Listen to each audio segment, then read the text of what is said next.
Hello friends, कैसे हो आप सब लोग। सो फ्रेंड्स, आप आज हमारा स्टार्ट हो रहा है फोर्थ पार्ट। ठीक है, उसमें कुछ एक स्पेशल केसेस बचे थे।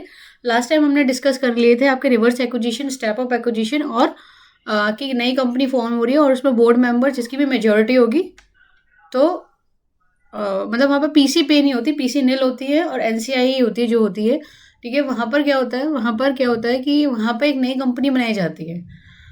वहाँ पे एक नई कंपनी बन जाती है किसी प्रोजेक्ट को कंप्लीट करने के लिए। तो जो भी जिसकी भी जिस कंपनी के भी बोर्ड मेंबर मेजोरिटी में होते हैं तो वो कंपनी एक्वायरर कहलाती है। तो हमने ये 3 स्पेशल केसेस डिस्कस कर लिए थे। अब हम जो डिस्कस करने जा रहे हैं वो कर रहे हैं common control transaction. So accounting और बिजनेस कॉम्बिनेशन अगर कॉमन कंट्रोल होता है तो क्या होगी। सो it happen when the acquiree company is ultimately controlled bye same company both before and after the business combination. Acquiree company जो है वो सेम ही कंपनी है, मतलब खुद खुद को एक्वायर कर रहा है बेसिकली। ठीक है, लेट्स सी द एग्जांपल। ठीक है, so it happen when the acquiring company is ultimately controlled by the same company both before and after the business combination. जैसे for example existing scenario, A limited जो है वो, ठीक है, B limit को भी ओन करता है, सी लिमिट को भी ओन करता है। अब बी लिमिटेड ने क्या किया है, वो सी लिमिट को एक्वायर कर लिया है। ठीक है, बी लिमिट ने क्या है, सी लिमिट को एक्वायर कर लिया है।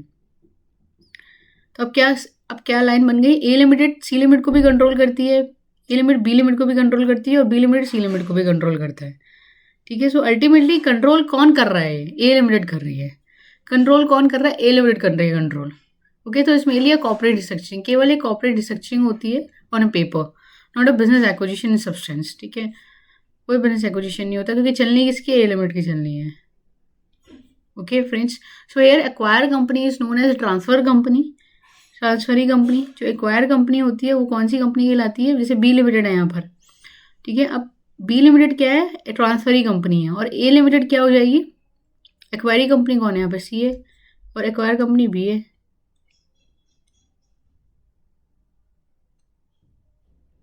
ठीक है, तो एक्वायरी कंपनी कौन है, सी है, is known as transfer company.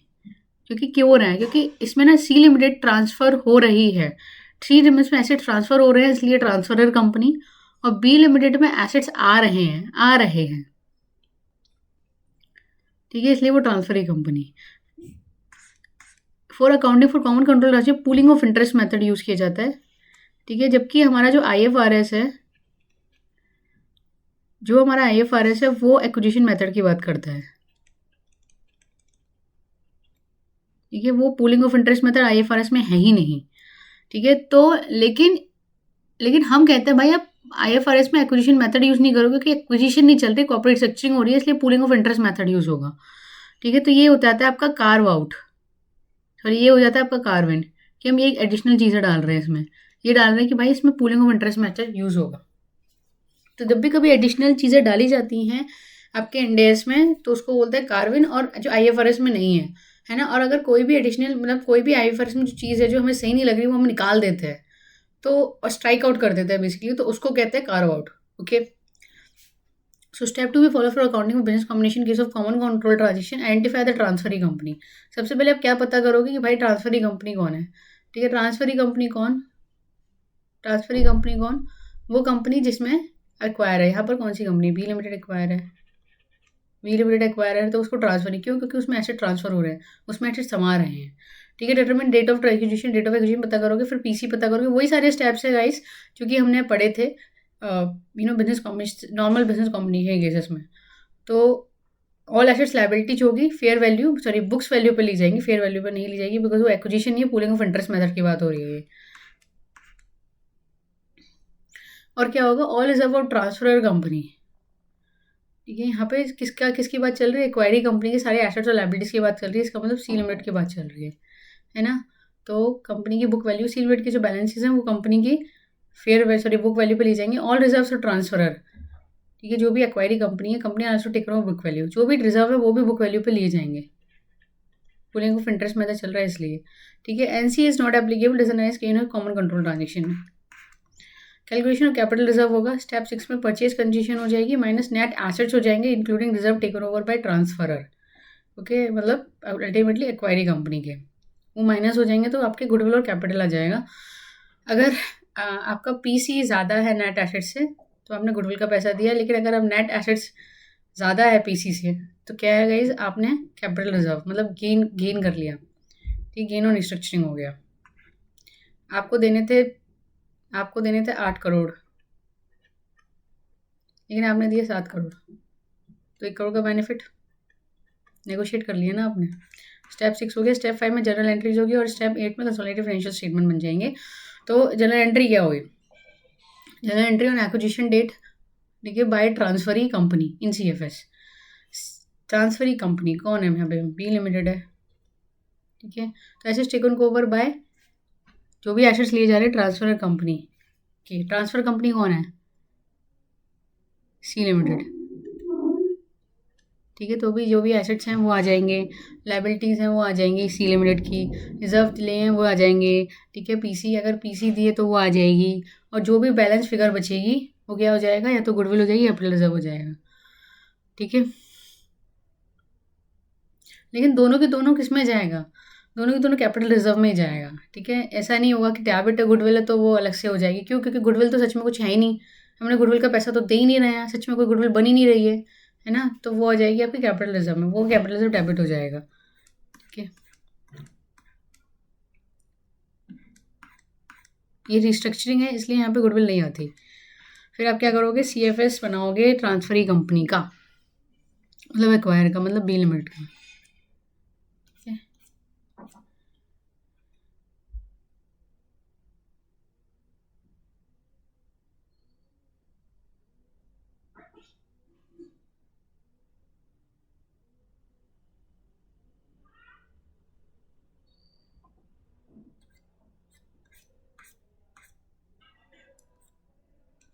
हाँ, take all the item assets and liability of at carrying amount of transfer acquire company के, ठीक है, बैलेंस शीट, मतलब जो भी आपकी बी लिमिटेड होगा उसकी जो आपके आइटम्स होंगे, वो खुद के आइटम तो कंपनी की बैलेंस शीट में एक्विजिशन डेट पे दिखाई देगा बी बैलेंस शीट में, लेकिन ऊपर की जो जनरल एंट्री उसको भी इफेक्ट कर देगा। मतलब जो एसेट्स है बी लिमिटेड के, सी लिमिटेड के जो एसेट्स हैं वो उसमें ऐड करते हुए दिखा देगा, लाइबिलिटी ऐड करते हुए दिखा देगा, रेस्पेक्टिव लाइबिलिटी को रिजर्व ऐड करते हुए दिखा देगा, ठीक है।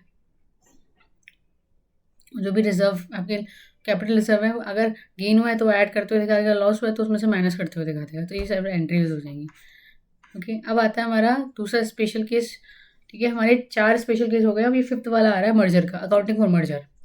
तो मर्जर का मतलब क्या है? एक कंपनी दूसरी कंपनी, दो कंपनी मिलकर या दो से ज़्यादा कंपनी मिलकर मर्ज हो जाती हैं और एक नई कंपनी बना देती हैं। मतलब दोनों कंपनी बंद हो गई और नई कंपनी बना ली, तो उसे बोलते हैं merge. It's a process by which 2 और more company join together to form a new company. Existing company बंद हो जाती है। Type of merger there accounting merger, nature of common control, A limited हो गई, बी लिमिटेड हो गई, ठीक है। अगर कॉमन कंट्रोल में हो रहा है तो एक्स ओनर है, एक्स ओनर है, ठीक है। अब ए बी लिमिटेड का भी एक्स ओनर है, तो कॉमन कंट्रोल हो गया यहाँ पर, कॉमन कंट्रोल हो गया। इन दिस केस में जो ट्रांसफरी कंपनी है LV limited will apply pooling of interest method, उसमें भी यहाँ पर भी pooling of interest method use होगा, एक्विजिशन मेथड यूज नहीं होगा। For accounting merger same as accounting for business combination के साथ कॉमन कंट्रोल, कॉमन कंट्रोल जहाँ आ गया वहाँ पूलिंग ऑफ इंटरेस्ट मेथड आ गया, ठीक है। If in this case PC is not given the question is asking to issue the requested number of share to discharge claim of both transfer company, then the PC is calculated as follows. अगर PC नहीं दी हुई है तो क्या होगा? कैसे calculate करेंगे पीसी? अरे यार,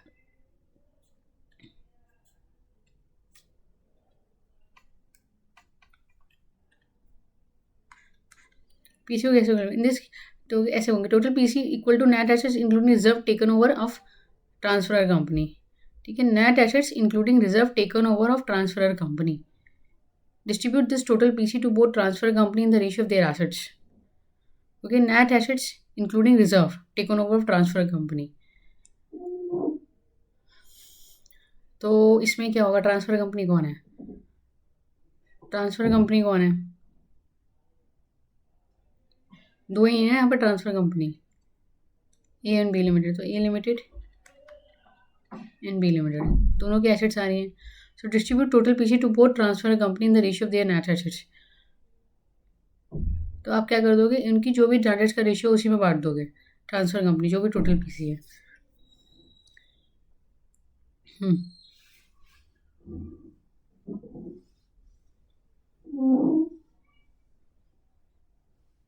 यहाँ पे ना गाइस एक चीज़ है, यहाँ पे ट्रांसफर बोल रहे हैं, है ना। तो ट्रांसफर कौन है? ट्रांसफर है आपका ए लिमिटेड और बी लिमिटेड, क्योंकि वो ट्रांसफ़र कर रहे हैं, और किस में ट्रांसफ़र हो रहा है, ए बी लिमिटेड, ट्रांसफ़र ही कंपनी है ना, तो ट्रांसफ़र ए और बी लिमिटेड है, दोनों का नेट एसेट्स आ जाएगा, वो डिस्ट्रीब्यूट कर दोगे नेट एसेट्स के रेशियोज में।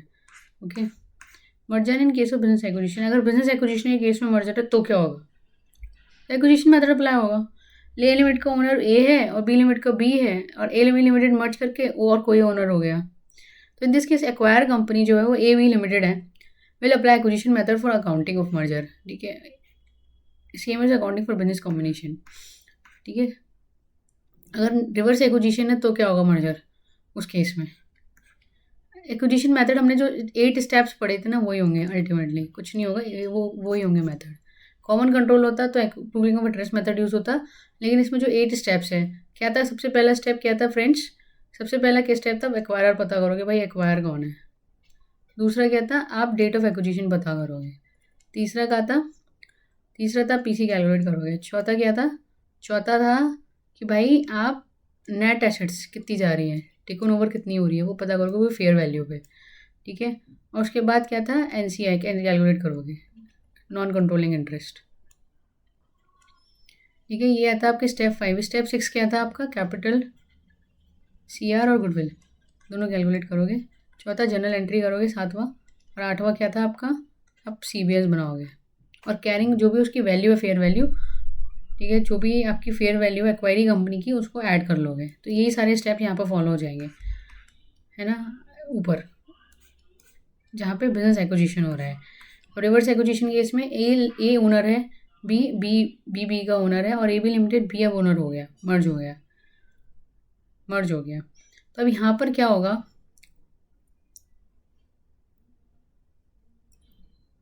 आपका लीगल एक्वायरर कौन है, लीगल एक्वायरर ये लीगल एक्वायर, तो ये एक्वायरर तो क्या बन जाएगी, एक्वायरी बन जाएगी, है ना, ये एक्वायरी बन जाएगी, ए लिमिटेड एक्वायरी बन जाएगी, और बी लिमिटेड क्या हो जाएंगे, ए लिमिटेड क्या हो जाएंगे, एक्वायरर हो जाएंगे। तो जब सीबीएस बनेगा आपका, किसके नेम पर बनेगा, ए बी लिमिटेड के, मतलब लीगल एक्वायर के नाम पर बनेगा।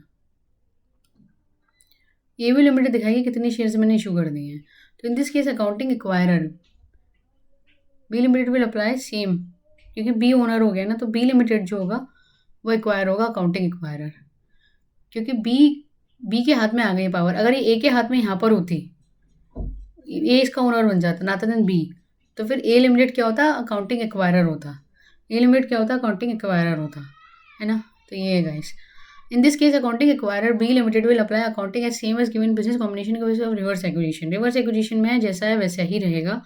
In this case, actual legal PC is not given the question. Question is asking to issue requisite number of shares to discharge claim of both legal acquiring companies. तो actual PC will be equal to fair value of business of legal acquiring company. ठीक है, इसमें legal acquiring company कौन कौन सी है, इसमें A limited and B limited. ठीक है, A लिमिटेड और B लिमिटेड दोनों लीगल एक्वायरिंग है, तो उनकी जो भी फेयर वैल्यू आ रही है नंबर ऑफ शेयर्स की, वही आपकी एक्चुअल पीसी मानी जाएगी। सीबीएस बनेगा तो ए लिमिटेड का बनेगा, और सीबीएस ने कितने नंबर ऑफ शेयर इशू किए हैं वो इंपॉर्टेंट होगा ए और बी लिमिटेड को। ठीक है, तो वही आपका कैलकुलेशन में आएगा इसमें, और बाकी जो भी आप नेट एसेट्स बनाओगे उसमें आप दोनों की वैल्यू ऐड कर दोगे, जो भी एसेट्स हैं आपके। ठीक है, एनसीआई तो उसमें नहीं होगा, एनसीआई का कोई लेना देना नहीं है।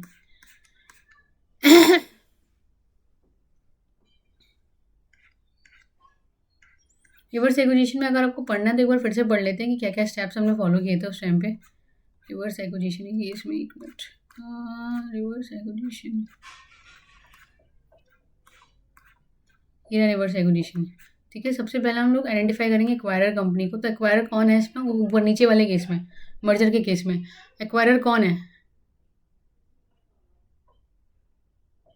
मर्जर के केस में एक्वायरर है ए बी लिमिटेड, बट ये लीगल एक्वायरर है, तो क्या बन जाएगी, अकाउंटिंग एक्वायरी बन जाएगी, अकाउंटिंग एक्वायरी बन जाएगी। तो हमने एक्वायर को पता कर लिया, अकाउंटिंग एक्वायरी कौन है, बी लिमिटेड, क्योंकि बी लिमिटेड का ओनर ही ए लिमिटेड का ओनर बना है ना। तो आपका एक्वायरर कौन हो गया, बी लिमिटेड हो गया, अकाउंटिंग एक्वायरर बी लिमिटेड हो गया, है ना।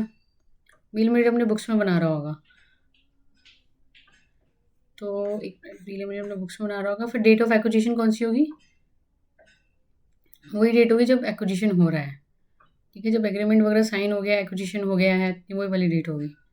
वो दे देगा कि हमें इस डेट पे एक्विजिशन हो गई है, ठीक है, 50% ज़्यादा का स्टेक आ गया है। और आपके मर्जर के केस में एबी लिमिटेड जब फॉर्म हो जाए तब, ठीक है। तो calculation of deemed notional PC, इसमें नोशनल पीसी निकालनी पड़ेगी मर्जर के केस में। तीसरे के स्टेप में हमें नोशनल पीसी निकालनी पड़ेगी मर्जर के केस में, ठीक है। जैसे इसमें एग्जांपल दिया है वही हमें फॉर्मूला अप्लाई करना पड़ेगा, ठीक है। मान लीजिए अब बी लिमिटेड है, ठीक है। अब बी लिमिटेड के नंबर ऑफ शेयर्स कितने हैं, 60 शेयर्स हैं उसकी बुक्स में। बी लिमिटेड क्योंकि अकाउंटिंग एक्वायरी है ना, अकाउंटिंग एक्वायरर है ना बी लिमिटेड, अकाउंटिंग एक्वायरर है। तो उसने अपने बुक्स ऑफ अकाउंट में बैलेंस शीट में कितने शेयर्स दिखा रखे हैं। और जब हमने एज अ परसेंटेज निकाला था तो कितना परसेंट आ रहा था कंबाइंड स्टेक का, कंबाइंड स्टेक का आ रहा था 60%। 60% माइनस हो जाएगा तो नॉन कंट्रोलिंग मतलब जो आपका रिमेनिंग है वो निकल जाएगा बेसिकली, 40 शेयर्स निकल जाएंगे, ठीक है। ये 40 शेयर्स का मुझे पेमेंट करना पड़ेगा, तो ये पेमेंट के बराबर आपका पीसी आ जाएगा, नंबर ऑफ जो भी फेयर वैल्यू होगी, है ना। तो वो आपका नोशनल पीसी आ जाएगा। नोशनल पीसी के बाद आप क्या करोगे, एक्वायरी कंपनी को, एक्वायरी कंपनी कौन है वहाँ पर नीचे हमारे एग्जाम्पल में, एक्वायरी कंपनी दो थी, A limited and A B limited, ठीक है। ए लिमिटेड और ए बी लिमिटेड, तो उसकी सारी एसेट्स को आप फेयर वैल्यू पे ले लोगे, उन सबका एसेट को फेयर वैल्यू पे ले लोगे। एनसीए एप्लीकेबल नहीं होगा, आपकी गुडविल और कैपिटल रिजर्व कैलकुलेट होगा। जो भी नेट एसेट की स्टेप 4 में आई है और डीम नोशनल पीसी ले ही लिया आपने, तो जो भी नेट बचेगा वो कैपिटल रिजर्व या गुडविल हो जाएगा। फिर आप जनरल एंट्री पास करोगे, बिल्कुल जैसे आप करते हो बिजनेस कॉम्बिनेशन में वैसे ही पास करोगे डेट ऑफ एक्विजिशन पर, ठीक है। क्या होगा, एसेट डेबिट हो जाएंगे, लायबिलिटी क्रेडिट हो जाएगी, और आपको जो भी आपने पीसी में दिया हुआ है वो सब आ जाएगा, जितने भी आपने पीसी में दिया हुआ है वो सब आ जाएगा। फिर बैलेंस शीट में गुडविल या कैपिटल रिजर्व आ जाएगी, तो ऐसे करके कैलकुलेट हो जाएगा। फिर आपका सीबीएस बनेगा, तो सीबीएस में क्या, बी लिमिटेड अपनी एसेट्स तो ले ही जाएगा, साथ ही साथ में किसकी एसेट्स लेगा, ए बी लिमिटेड और ए लिमिटेड की, दोनों की ले जाएगा, ठीक है। तो ऐसे करके हम लोग का आंसर हो जाएगा। अब आते हैं अकाउंटिंग फॉर डी मर्जर। तो डी मर्जर के केस में मान लीजिए आपका डी मर्जर हो रहा है, डी मर्जर मतलब वो अलग कर रहा है, एक बिजनेस दूसरे बिजनेस को अलग कर रहा है। एक कंपनी है, कंपनी जो है वो अपनी ब्रांच को अलग कर रही है, अपने बिजनेस को ही अलग कर दे रही है, ठीक है। जो डिवीज़न है कंपनी का वो ट्रांसफर हो रहा है दूसरी कंपनी को। जैसे आईटीसी का भी डी मर्जर हुआ है, आईटीसी का क्या हुआ, डी मर्जर हुआ है। तो आईटीसी ने अपने होटल बिजनेस को अलग कर दिया और अपने सिगरेट के बिजनेस, होटल के बिजनेस को अलग कर दिया है, ठीक है। बेसिकली उसने अपना होटल का बिजनेस ही अलग कर दिया है। तो it is arrangement where some part of a company demerge company is transfer to other company. Type of demerger accounting, demerger nature of common control, तो पूलिंग ऑफ इंटरेस्ट मेथड, ठीक है। Common control मतलब pooling of interest method, okay. एक तो हो गया demerger nature of common control, एक हो गया बिजनेस एक्विजिशन के केस में, ओके। दो चीज़ें हो गई हमारी इसमें। तो इसमें क्या होगा, ये एक अरेंजमेंट है जहाँ पर सम पार्ट डिवीजन का बेचा जाता है दूसरे डिवीजन को। Demerger nature of common control, तो ए लिमिटेड ओनर है ए लिमिटेड का, ठीक है। वो उसके दो डिवीज़न है, लैपटॉप डिवीज़न और मोबाइल डिवीज़न है। तो उसने अपने मोबाइल डिवीज़न को बेच दिया मोबाइल लिमिटेड को। लेकिन अब बात यह है कि जो ए लिमिटेड है, ए का owner A limited, A mister A है, तो मोबाइल लिमिटेड जिसको बेची है उसका भी ओनर ए लिमिटेड, मतलब खुद को बेच रहा है, बस अलग कंपनी में दिखा रहा है। तो रिजल्टिंग कंपनी कौन हो गई, एक्वायरर हो गई। अब आईटीसी डीमर्जर हुआ है, आईटीसी होटल्स, तो भाई उसने अपने डिवीज़न को डीमर्ज किया है ना, उसने नई कंपनी फॉर्म कर ली, लेकिन ओनर तो आईटीसी लिमिटेड का बंदा ही है, ओनर तो आईटीसी लिमिटेड ही है। तो वो ये वाला कॉमन कंट्रोल वाला केस हो गया, है ना, कॉमन कंट्रोल वाला केस हो गया। तो इसमें क्या होगा, जो भी आपकी रिजल्टिंग कंपनी है मोबाइल लिमिटेड, ठीक है, वो हो जाएगी आपकी एक्वायर, क्योंकि वो एक्वायर कर रही है। और एक्वायरी कौन सी हो जाएगी, जो आपकी डीमर्ज कंपनी है वो आपकी एक्वायरी बन जाएगी, okay. So in this case resulting company acquirer, यहाँ पे मोबाइल डिवीज़न मोबाइल लिमिटेड है, यहाँ पे मोबाइल लिमिटेड है, रिजल्टिंग कंपनी मोबाइल लिमिटेड है। Will apply pooling of interest method for accounting of demerger, same as accounting for business combination common control with an exception that reserve of demerge company will not be taken over. इसके reserves नहीं लिए जाएंगे, demerge company के reserves नहीं लिए जाएंगे, pooling of interest method है, okay. So accounting क्या होगी डीमर्ज कंपनी में, मतलब मोबाइल लिमिटेड में।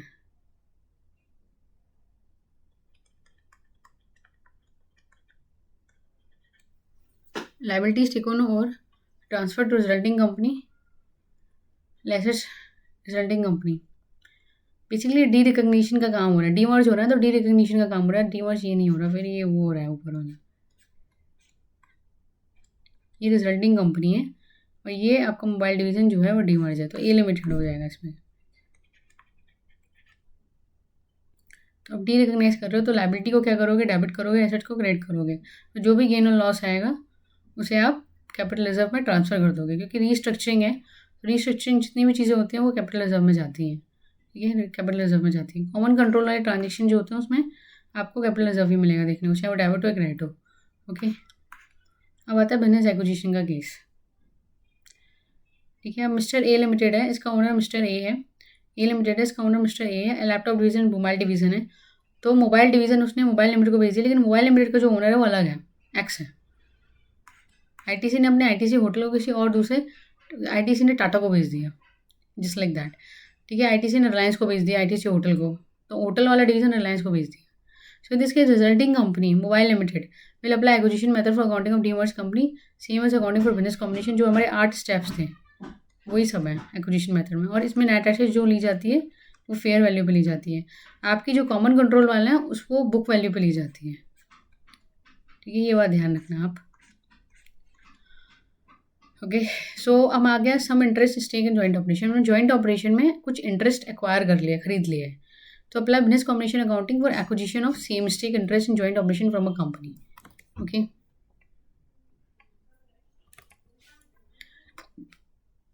so accounting for acquisition of some interest stake in joint operation, apply business combination accounting for acquisition of some stake or interest in joint operation from a company। ठीक है, तो इसमें business acquisition method वाली accounting आएगी। अगर आपने company के joint operation में कोई स्टेक ले रखा है, फॉर एग्जांपल आपका कंपनी जेड का 10% स्टेक है जॉइंट ऑपरेशन में in X Y Z block, joint operation चल रहा है, उसमें आपने 10% स्टेक ले लिया। So company X is acquiring 33% share of a company Z, okay, stake in such operation, ठीक है, joint operation. So business combination accounting will be done by company X for acquiring 30% stake of company Z. हो क्या रहा है मैं बताऊँ आपको, यहाँ पे देखो, यहाँ पे एक्स, यहाँ पे जेड और यहाँ पे जॉइंट ऑपरेशन, ठीक है। अब जेड का इन्वेस्टमेंट जो है वो है 10% का, यस, ठीक है। अब एक्स ने क्या किया है, एक्स ने स्टेक ले लिया यहाँ पे 33.33% का स्टेक ले लिया। अब कंपनी एक्स ने जेड का 33% स्टेक लिया है, तो बिजनेस कॉम्बिनेशन अकाउंटिंग कौन करेगा? इनडायरेक्टली तो कंट्रोल जॉइंट ऑपरेशन में इनडायरेक्टली इन्वेस्ट किया हुआ है एक तरीके से, है ना। तो अब अकाउंटिंग कौन करेगा? कंपनी एक्स अकाउंटिंग करेगी, कंपनी एक्स अकाउंटिंग करेगी, ओके, क्योंकि उसने स्टेक लिया है इसका जॉइंट ऑपरेशन का, ओके। तो ये है फ्रेंड्स। अब है कंसंट्रेशन टेस्ट, ठीक है, ये ऑपरेशनल टेस्ट, ऑप्शनल टेस्ट होता है to determine whether acquired set of activity and assets is assets acquisition और बिजनेस एक्विजिशन। ये टेस्ट होता है ये देखने के लिए कि भाई एसेट्स आप एक्वायर कर रहे हो, जैसे 1-2 एसेट्स ले ली किसी कंपनी की, ठीक है, या फिर आपने स्टेक लिया है, मतलब इंटरेस्ट आपने क्या किया है, शेयर्स में इन्वेस्ट किया है, तो बिजनेस एक्विजिशन हो गया वो, ठीक है। तो बिजनेस एक्विजिशन है या एसेट एक्विजिशन, तो ये टेस्ट है कंसंट्रेशन है जो यूज़ किया जाता है। ये ऑप्शनल है, आप करना चाहते हो तो करो, मैंडेटरी नहीं है किसी भी कंपनी के लिए। So when fair value of gross assets acquired is substantially concentrated in a single assets, जो भी ग्रॉस एसेट्स आपने एक्वायर किए हैं वो एक ही सिंगल एसेट्स है, वो एक ही सिंगल एसेट्स है, तो वो एसेट्स एक्विजिशन है, ओके। अदरवाइज अगर वो फेयर वैल्यू मतलब वो सिंगल एसेट नहीं है तो टेस्ट मैट नहीं हुआ। So everything need to do further assessment to determine whether is assets acquisition business acquisition. तो उसको क्या करना पड़ेगा, फिर से क्राइटेरिया देखना पड़ेगा कि वो बिजनेस एक्विजिशन है या फिर आपका एसेट्स एक्विजिशन है, क्योंकि अगर सिंगल एसेट आपने एक्वायर नहीं किया तो एसेट्स एक्विजिशन तो नहीं है, ठीक है। अपने ग्रॉस एसेट्स की फेयर वैल्यू जो है वो सब्सटेंशियली कंसंट्रेटेड सिंगल एसेट्स में नहीं है, बहुत सारी है, तो वहाँ पे फिर आपको आगे में मूव करना पड़ेगा, स्टेप्स देखने पड़ेंगे फर्दर असेसमेंट के लिए कि वो बिजनेस एक्विजिशन है भी या नहीं है। तो कंसंट्रेशन टेस्ट होता कैसे है? सबसे पहले consider done with the following 3 step. Calculate fair value of gross assets, ठीक है, फेयर वैल्यू ग्रॉस एसेट्स निकाल लो। तो फेयर वैल्यू कंसिडरेशन ट्रांसफर कितनी निकलेगी, ठीक है। Fair value of previously held interest, मान लो मेरा 10% का 33.33% का स्टेक था, ठीक है। Fair value of NCI, NCI की फेयर वैल्यू निकाल लो, ठीक है। अब क्या होगा इसमें, fair value of liability taken over other than DTL, ये आ जाएगा। फिर कैश और कैश इक्विवेलेंट डीटीए माइनस हो जाएगा, तो टोटल बाकी fair value gross assets acquire ऐसे निकल जाएगी। Identify single assets taken over which fair value is higher among all the other assets. फिर वो वाली एसेट्स ले लो जो कि जिसकी वैल्यू सबसे ज़्यादा हाईएस्ट हो, ठीक है, मान लो कोई 10 लाख की एसेट्स पड़ी होती है, सबसे ज़्यादा हाईएस्ट थी उसकी वैल्यू। ओके, सो आप पॉइंट ऑफ कंसिडरेशन निकालो। स्टेप 1, आपने फेयर वैल्यू निकाली ग्रॉस एसेट्स की। मान लो सी ग्रॉस एसेट्स की जो वैल्यू आ रही है वो आ रही है आपकी 50, है ना, और आपने क्या लिया है, 10 लिया है, तो 20% आ रहा है। It's substantial when come consideration test is met, hence accuracy. ठीक है, ये सब्सटेंशियल आपका खुद का जजमेंट है कि आप क्या सोच पा रहे हो। कि मान लो अगर 50% होता है ये, तो आप मान सकते हो कि चलो 50% मैंने एसेट्स टेक ऑन ओवर किए हैं। मान लिया 25 होता, 50% से ज़्यादा होता, 60 होता, है ना, तो भाई सिंगल एसेट लेकर बंदे ने 60% एक्वायर कर लिया, तो एसेट एक्विजिशन मेथड। अगर नहीं है ऐसा तो कोई एसेट एक्विजिशन मेथड नहीं है वो, सिंपल। ये कंपनी की पॉलिसी जजमेंट्स पे डिपेंड होता है। ओके, इनसे ये फेयर वैल्यू में निकालेंगे। मान लीजिए कि मेरा जो स्टेक है प्रीवियसली हेल्ड इन्वेस्टमेंट्स का वो 40% का है। ठीक है, और जो नॉन कंट्रोलिंग इंटरेस्ट है उनका आपका है, या मिले मान लीजिए नहीं 40% है और मान लो मेरा 20% का है, या फिर मान लीजिए 60% का नॉन कंट्रोलिंग इंटरेस्ट है, तो टोटल 100% पे आ गया। फिर फेयर वैल्यू ऑफ अदर ने डिटेल निकाला, फिर कैश और कैश इक्विवेलेंट डीटीए माइनस कर दिया, तो ये सिर्फ फेयर से वैल्यू आ जाती है। अब आते हैं लास्ट पे एसेट एक्विजिशन पे। If acquired set of activity assets in asset acquisition then we have to apply. अगर हमें पता चल रहा है कि सिंगल एसेट जो है वो 60% 70% फार्म पार्ट कर रही है, which is huge amount, significant. ठीक है, तो उस केस में एसेट एक्विजिशन मेथड होगा। तो एसेट एक्विजिशन के मेथड में हम लोग को इंडेस एप्लीकेबल इंडेस अप्लाई करना पड़ेगा। ठीक है, इंडेस अप्लाई करना पड़ेगा। हमने एसेट्स एक्वायर कर लिए बेसिकली, तो इंडेस 16 आ जाएगा यहाँ पर। In this case if acquire more than one asset then concession paid is allocated to those assets in the ratio fair value for assets acquired. मान लीजिए हमने एक से ज़्यादा के एसेट्स एक्वायर किए, तो जो भी हम कंसिडरेशन दे रहे हैं, जो एसेट्स एक्वायर की फेयर वैल्यू है, एसेट्स एक्वायर की फेयर वैल्यू उसके रेशियो में वो कंसिडरेशन बढ़ जाएगी। Okay, so thank you for watching इस। आज हमारा चैप्टर पूरा खत्म होता है बिजनेस कॉम्बिनेशन का। So thank you. Next time आप क्वेश्चंस करेंगे बिजनेस कॉम्बिनेशन के स्टडी मैच से। ओके।